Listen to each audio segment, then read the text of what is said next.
Hello, welcome. This is Vartika, and you are watching NDTV. Recent Modi-Biden virtual meet and 2+2 meet worked as a booster for Indo-US bilateral ties. Today, we have Atman Trivedi with us from Washington, D.C. as India and Asia expert.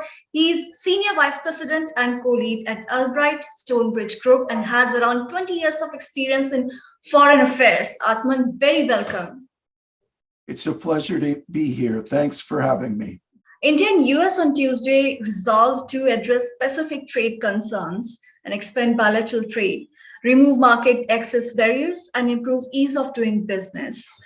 Do you think both countries will be able to resolve their trade barriers and they'll be able to? Do you think it's easy to improve the ease of doing business? And I would like to put some light on the current specific trade concerns. I don't think it's easy for the US and India to resolve commercial and trade issues, but I think it's imperative that they work on it together. And I think we saw positive signs coming out of the first trade conversation held at the ministerial level late last year. My sense is that some of that momentum spilled over into yesterday's 2+2 conversation. We need a common agenda for prosperity, for innovation, for resiliency. These are things that our societies do really well. The trade relationship is naturally growing. We're around 150 billion. President Biden has set the goal of 500 billion in two-way trade. There's no reason we can't get there. The companies in both societies want to do more together and are doing more together. The only question is, can the governments get out of their way in terms of reducing official barriers to trade, tariff barriers and non-tariff barriers. And that, of course, requires both governments to take a less inward view of things and have an outward view that recognizes that, hey, there's a real opportunity, particularly for India to participate more in regional and global value chains. Companies are taking a look at India once more. They want to diversify from China. They certainly want to diversify from Russia in light of the last few months. And the pandemic, all of these factors have led companies to say, we need to take a very close look at India with all of the software, if you will, that it offers as a democracy, a place that has innovative, skilled workers. And so it's incumbent on both the India and the United States to take advantage of this moment right now and help India participate in these diversifying global value chains. Right. Recently, India mentioned that some of the US companies are not really willing to come to India and they're not ready to share the technology and where this Make in India program is concerned. And there was this issue of technology transfer and there was some unwillingness from the some of the US companies to invest more in India and to establish their production units there in India. So do you think this issue will be sorted soon?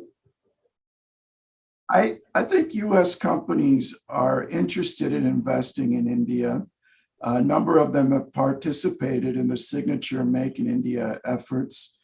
And a number of them are participating in the Indian government's PLI schemes for a number of sectors.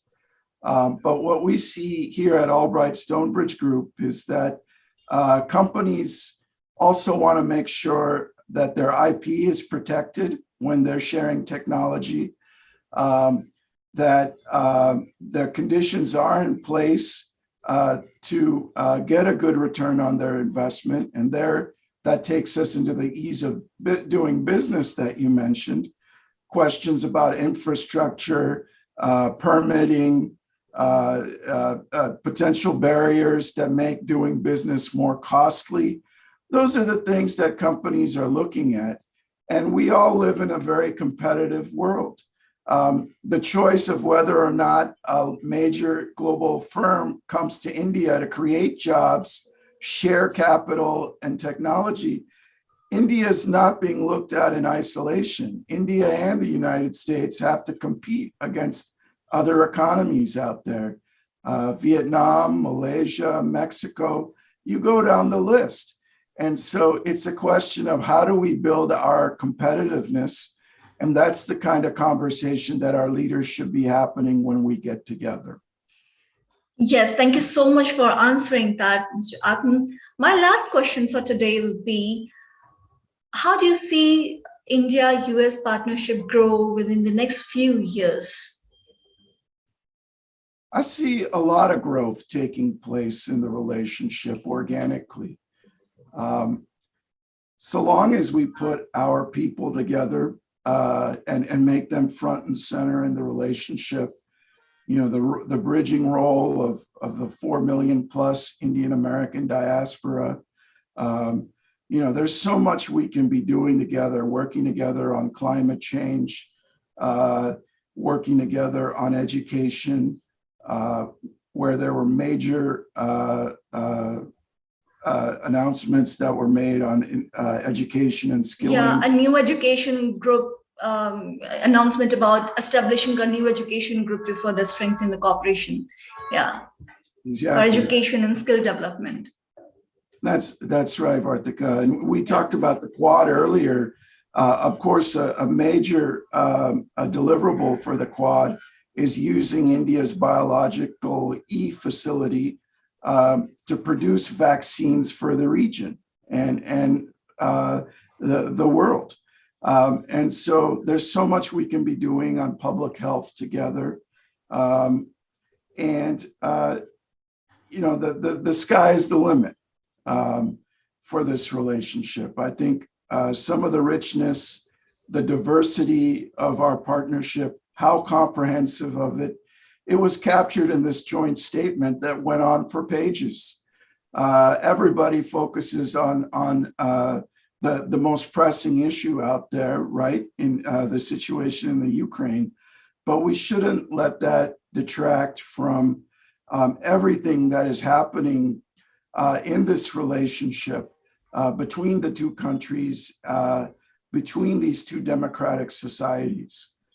So there's a lot of richness there. That's a very valid point there. That's a very valid point, I would say. On that note, I would like to thank you for joining us on this conversation and giving your valuable inputs to us and to our viewers. Thank you so much, Mr. Atman, for joining us on this conversation. It was really an honor to have you with us today. Thank you. Thank you, Vartika, and thanks to NDTV.